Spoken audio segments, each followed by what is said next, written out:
ഓം ഗുരുർബ്രഹ്മ ഗുരുർവിഷ്ണു ഗുരുർദേവോ മഹേശ്വര ഗുരു സാക്ഷാൽ പരബ്രഹ്മ തസ്മൈ ശ്രീ ഗുരവേ നമഃ. പ്രിയ ശ്രോതാക്കളെ, പഠിതാക്കളെ, അധ്യാരോപദർശനത്തിലെ 8-ാം ശ്ലോകമാണ് ഇന്നത്തെ പഠന വിഷയം. കഴിഞ്ഞ ശ്ലോകത്തിൽ വിദ്യയുടെ അഭാവം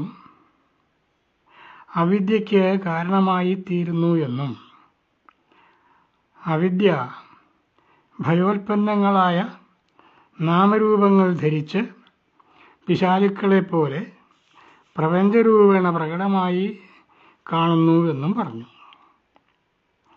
ഈ ശ്ലോകത്തിൽ ഈ കാര്യം ഒന്നുകൂടി വ്യക്തമാക്കിക്കൊണ്ട് ഇതെല്ലാം ഭഗവാന്റെ ലീലയാണ് എന്നും പറയുന്നു. ശ്ലോകം: ഭയങ്കരമിദം ശൂന്യം വേതാളനഗരം യഥാ തഥൈവ വിശ്വമഖിലം വ്യകരോദദ്ഭുതം വിഭു. ഓരോ ശബ്ദങ്ങളും. ഭയങ്കരം ഇദം ശൂന്യം വേതാളനഗരം യഥാ തഥാ ഏവ വിശ്വം അഖിലം വ്യകരോത് അത്ഭുതം വിഭു. അർത്ഥം: യഥാ വേതാളനഗരം, വേതാളനഗരം എങ്ങനെയാണോ, തഥാ ഇദം ഭയങ്കരം ശൂന്യം, അതുപോലെ ഈ ദൃശ്യപ്രപഞ്ചം ഭയങ്കരവും ശൂന്യവുമാണ്. തഥാ ഏവ, അതേപോലെ തന്നെയാണ്, വിഭു അത്ഭുതം അഖിലം വിശ്വം വ്യകരോത്, ഭഗവാൻ അത്ഭുതകരമായിരിക്കുന്ന ഈ വിശ്വത്തെ മുഴുവനും രചിച്ചിട്ടുള്ളത്. മനുഷ്യന്റെ ജനനം തന്നെ കരഞ്ഞുകൊണ്ടാണല്ലോ. മാതാവിൻ്റെ ഗർഭപാത്രത്തിൽ ഒന്നും അറിയാതെ സ്വസ്ഥമായി കിടന്ന ശിശുവിൻ്റെ മുമ്പിൽ പെട്ടെന്നിതാ എന്തെല്ലാമോ കാഴ്ചകൾ, ശബ്ദങ്ങൾ, ഗന്ധങ്ങൾ, വിഭിന്നങ്ങളായ ശീതോഷ്ണാവസ്ഥ, ഇതെല്ലാം കൂടി ഒന്നിച്ച് പ്രത്യക്ഷപ്പെടുന്നു. അവിചാരിതമായി ഉണ്ടായ ഈ അനുഭവങ്ങൾ ശിശുവിന് ഞെട്ടലും ഭയവും ഉണ്ടാക്കുന്നു. ഈ ഞെട്ടലും ഭയവും കൊണ്ട് കുട്ടി കരയുന്നു. കുട്ടി ആ കരച്ചിൽ മുതലാക്കി അന്തരീക്ഷത്തിൽ നിന്നും പ്രാണവായു ഉള്ളിലേക്ക് ചെല്ലുകയും ശ്വാസകോശം പ്രവർത്തിച്ചു തുടങ്ങുകയും ചെയ്യും. അപ്പോൾ തന്നെ മായയുടെ ആവരണം ആത്മബോധത്തെ മറയ്ക്കുകയും മുൻ ശ്ലോകത്തിൻ്റെ വ്യാഖ്യാനത്തിൽ പറഞ്ഞതുപോലെ ആത്മബോധത്തിൻ്റെ സ്ഥാനത്ത് അഹംബോധം അഥവാ അഹന്ത, ഞാൻ എന്ന ഭാവം ഉടലെടുക്കുകയും ദൃശ്യങ്ങളെ അടിസ്ഥാനമാക്കി ഇതെന്താ, ഇത് എന്നുള്ള വസ്തുക്കൾ രൂപപ്പെടുകയും ചെയ്യുന്നു. ഈ പറയപ്പെട്ടതായ ഇതന്തകളെയാണ് ഇവിടെ ഭയങ്കരം, ശൂന്യം, വേതാളനഗരം എന്നൊക്കെ വിശേഷിപ്പിച്ചത്. ലോകത്ത് വന്നപ്പോഴുണ്ടായ ആദ്യാനുഭവം തന്നെ ഭയം ജനിപ്പിക്കുന്നത് ആയിരുന്നല്ലോ.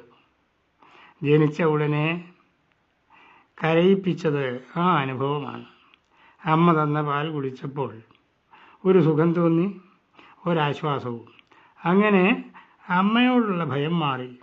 എന്നാൽ പിന്നീട് ഉണ്ടായ അനുഭവങ്ങളിൽ നിന്ന് മുലപ്പാൽ പോലെ സുഖം തരുന്ന കാര്യങ്ങൾ മാത്രമല്ല, ദുഃഖകരമായ കാര്യങ്ങളും ഇവിടെ ഉണ്ട് എന്ന് ബോധ്യമാകുന്നു. അങ്ങനെയുള്ള അനുഭവങ്ങളും ഉണ്ടായി. ദുഃഖപ്രദങ്ങളായ പ്രശ്നങ്ങളെ ഒഴിവാക്കുന്നതിനു വേണ്ടി ഭയം, ക്രോധം, വെറുപ്പ് മുതലായ വികാരങ്ങൾ മനസ്സിലുണ്ടായി. ഭാവിയിൽ വരാൻ പോകുന്ന ദുഃഖകരമായ സംഭവത്തെ പറ്റിയുള്ള സ്മരണ അല്ലെങ്കിൽ ചിന്ത ആണ് ഭയത്തിന് നിദാനം. ഭയം എന്ന വികാരം വരാൻ പോകുന്ന കഷ്ടതയിൽ നിന്ന് എത്രയും വേഗം രക്ഷപ്പെടാനുള്ള പ്രേരണയുണ്ടാക്കുന്നു. ദുഃഖമുണ്ടാക്കുന്ന കാര്യങ്ങളെ എതിർത്ത് തോൽപ്പിക്കാൻ സാധിക്കുന്നതാണെങ്കിൽ ഭയമല്ല, ക്രോധമാണ് ഉണ്ടാകുന്നത്. ശത്രുവിനെ എതിർത്ത് തോൽപ്പിക്കാൻ കഴിയുമെങ്കിൽ ക്രോധം മതി.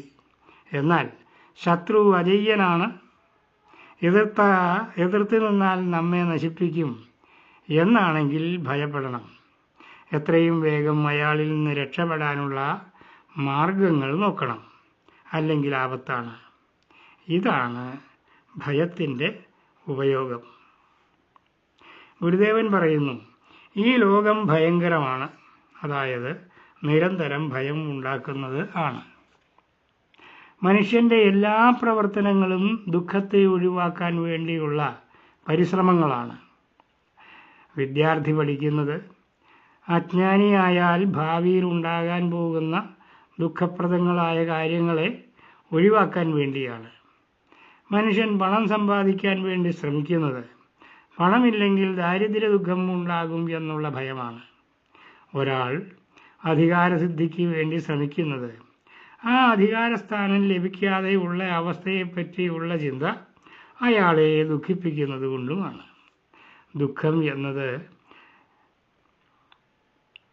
സുഖം എന്നത് ആശിച്ച കാര്യം സാധിക്കുമ്പോഴുണ്ടാകുന്ന ക്ഷണികമായ തൃപ്തി മാത്രമാണ്. ഒന്ന് കിട്ടുമ്പോൾ മനസ്സ് അതിൽ തൃപ്തിപ്പെടാതെ തൃപ്തിയടഞ്ഞ് അവിടെ ഇരിക്കാതെ ഉടനെ മറ്റൊന്ന് കാണുകയും അതിനുവേണ്ടി ശ്രമം തുടങ്ങുകയും ചെയ്യുന്നു. അതോടുകൂടി കിട്ടിയ സുഖം നഷ്ടമാകും. ദുഃഖമേ നീ ജയിക്കുന്നു, ഭരിക്കുന്നു, നീ നിയന്ത്രിക്കുന്നുവല്ലോ സകലരെയും സമം. മരണഭയമാണ് ഏറ്റവും വലിയത്. ദേഹോഹഭാവം, അതായത് ദേഹമാണ് ഞാൻ എന്ന വിചാരം തത്വജ്ഞാനം പറയുന്നവരെ പോലും വിട്ടുമാറുന്നില്ല. തത്വജ്ഞാനിയെ പട്ടി കടിച്ചാൽ എൻ്റെ ദേഹത്ത് പട്ടി കടിച്ചു എന്നല്ല, എന്നെ പട്ടി കടിച്ചു എന്നാണ് പറയുന്നത്. വൈദ്യനെ കാണാൻ പോകുന്നത് അത് പറഞ്ഞാണ്. ഞാൻ മെലിഞ്ഞു, ഞാൻ തടിച്ചു എന്നൊക്കെ പറയുന്നത് ഞാൻ ദേഹമാണ് എന്ന വിശ്വാസത്തിൽ ഇരിക്കുന്നത് കൊണ്ടാണ്. ഈ വിശ്വാസമുള്ളവർക്ക് മരണത്തോടുകൂടി താൻ ഇല്ലാതെയാകുമോ എന്നുള്ള ഭയമാണ്. എവിടെ നോക്കിയാലും അപകടങ്ങൾക്കുള്ള സാധ്യതയാണ്. മരണത്തെ ഒഴിവാക്കാനുള്ള ശ്രമത്തിലാണ് സർവ്വരും.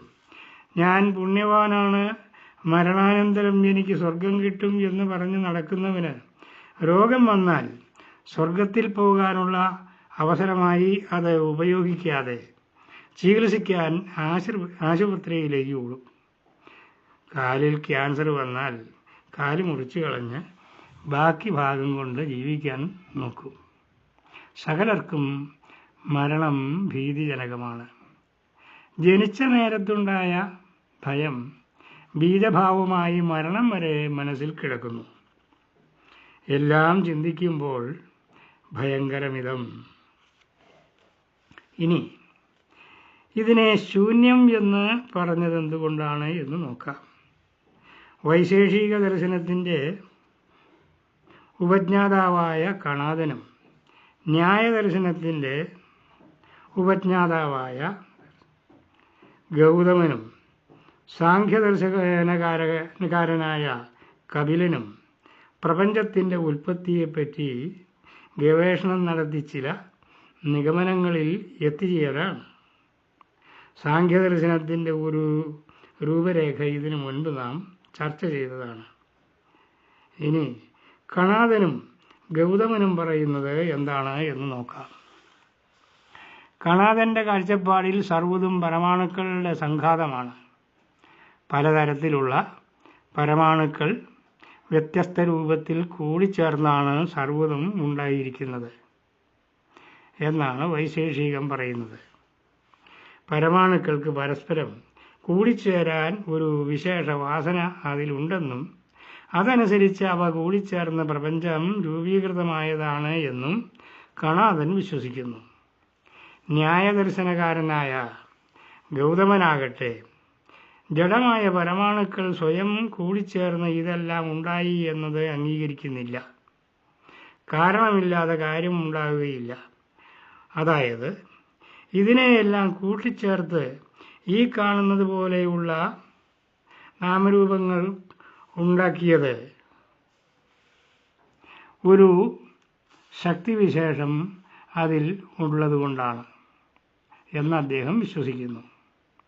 ആ ശക്തിക്ക് അദൃഷ്ടം എന്നാണ് പേര് കൊടുത്തിരിക്കുന്നത്. എല്ലാത്തിൻ്റെയും മൂലകാരണ വസ്തു പരമാണുക്കളാണ് എന്ന് ഗൗതമനും സമ്മതിക്കുന്നു.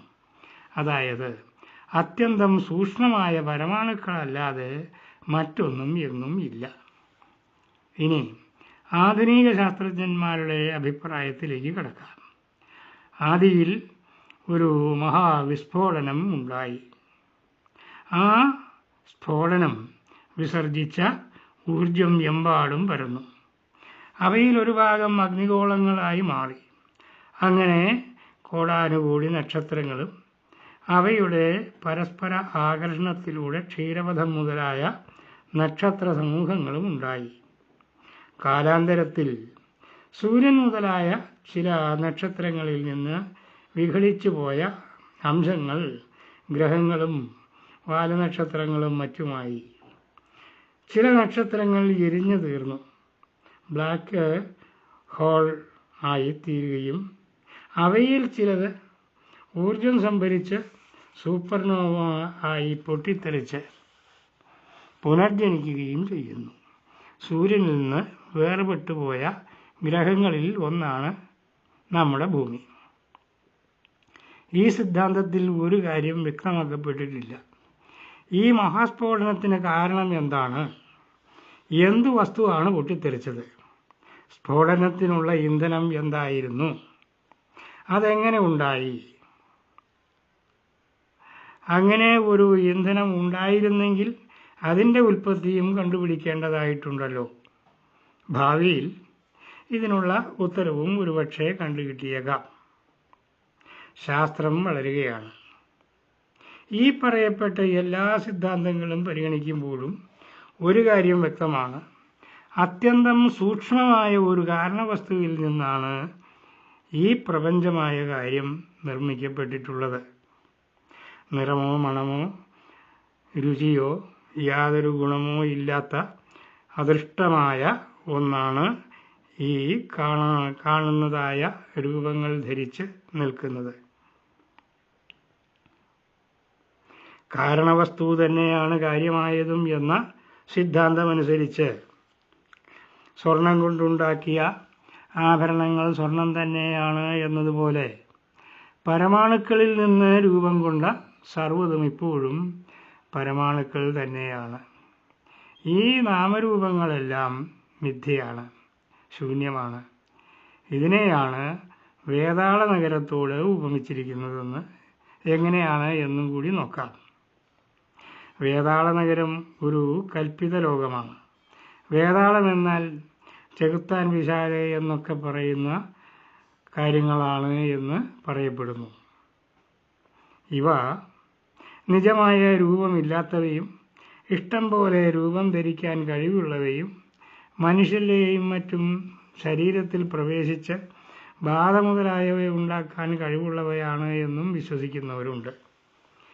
വേതാള നഗരം ഒരു മായാനഗരമാണ്.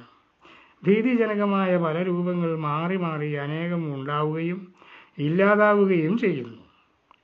ഒരു വലിയ പ്രകാശഗോളം പൊട്ടിത്തെറിച്ച് പലതായി മാറുന്നു. അത് ചേർന്ന് ഒന്നായി മാറുന്നു. പലവിധ ശബ്ദങ്ങൾ, ഇരമ്പലുകൾ, നിലവിളികൾ മാറി മാറി മുഴങ്ങുന്നു. എങ്ങും അന്ധകാരം. ഇരുട്ടിൽ പല ഭീകരരൂപങ്ങളും ഉണ്ടാകുന്നു. എല്ലാം ഭീതിപ്പെടുത്തുന്നവ.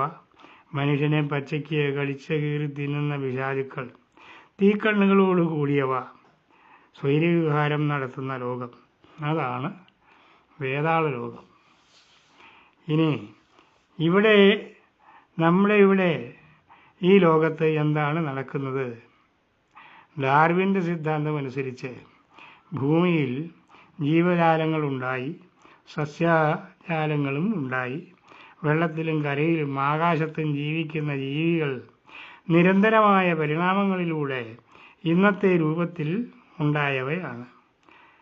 പരസ്പരം മല്ലടിച്ചും കൊന്നും തിന്നും ജീവിക്കുന്നവ. സൂക്ഷ്മാണുക്കൾ മുതൽ ഭീകരമായ രൂപമുള്ള തിമിംഗലങ്ങൾ വരെ ഉള്ളവ. പരിണാമത്തിൻ്റെ പരിപൂർത്തിയായി ജനിച്ച മനുഷ്യൻ ബുദ്ധിശക്തി കൊണ്ട് പ്രകൃതിയെ വെല്ലുവിളിച്ച് എല്ലാറ്റിനെയും കീഴടക്കി ലോകം ഭരിക്കുന്നു. മറ്റ് ശത്രുക്കളൊന്നുമില്ലാത്തതുകൊണ്ട് പരസ്പരം ശത്രുക്കളാകുന്നു. പ്രകൃതിയുടെ നിയമങ്ങളൊന്നും ബാധകമല്ല എന്ന ഭാവത്തിൽ സ്വന്തമായി നിയമങ്ങൾ ഉണ്ടാക്കുന്നു. പ്രകൃതി പേമാരിയും കൊടുങ്കാറ്റും പ്രളയവും സുനാമിയും മഹാരോഗങ്ങളും ഉണ്ടാക്കി മനുഷ്യനെ ഒതുക്കാൻ നോക്കുന്നു. മനുഷ്യൻ അതിനെയൊക്കെ അതിജീവിക്കാൻ വേണ്ടി കണ്ടുപിടുത്തങ്ങൾ നടത്തുന്നു.